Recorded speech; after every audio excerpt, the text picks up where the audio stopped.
অন্য জায়গায় বলতে গেলে কোয়েলের কোয়ালিটিটা ভালো হয় না তো, কিন্তু এখানে যা দেখলাম কোয়েলের জিরো বাচ্চার কোয়ালিটি অনেক ভালো।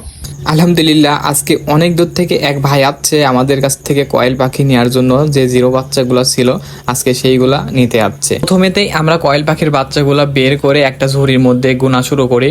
যেহেতু ভাই অনেক দূর থেকে আসছে, এইটা ভালো করে না দিলে হয়তো রাস্তায় কোনো প্রবলেম হতে পারে। তারপরে চারপাশ দিয়ে আমরা পেপার দিয়ে দিই যাতে কোনো প্রবলেম না হয়। পেপার দিলে যাতে এটা কোনো সমস্যা নয়, পেপার দিয়ে চারপাশ দিয়ে একদম বেঁধে একদম আটকাই দেবো, তাইলে ইনশাল্লাহ কোনো রাস্তায় কোনো সমস্যা না হয়। তারপর উপরে ডাকনা দিয়ে মাঝখানে ফাঁসা রাখলাম, না হইলে নিঃশ্বাস না নিতে পারে, পাখি কিন্তু মারাও যেতে পারে, এই জন্য উপরে ফাঁসা রাখতে হবে।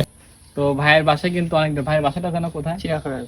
চীনাখড়া মানে সুজানগর সুজানগরে। থানার মধ্যে পড়ে, তাই না? সুজানগর আচ্ছা, আমার থেকে যে এই কয়েল পাখি নিলেন, ঠিক আছে, তো আসলে কি পাইছে, কি রকম আমি দিচ্ছি এরকম কি অন্য জায়গায়?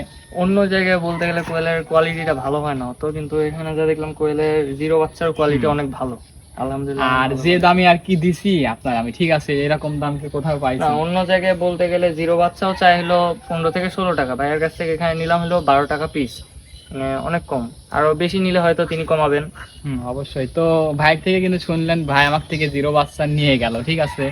তো ইনশাল্লাহ কয়েল পাখি কিন্তু সব ধরনের পেয়ে যাবেন, মানে ডিম পাড়ার আগ পর্যন্ত যে কোনো বয়সে। আপনিও কিন্তু বসে না থেকে যে কোনো উদ্যোগ নিতে পারেন, সহজেই কিন্তু বেকারত্ব কাটাতে পারেন। আর ভিডিওটা ভালো লেগে থাকলে ভিডিওটা শেয়ার করে পাশেই থাকবেন। আল্লাহ হাফেজ।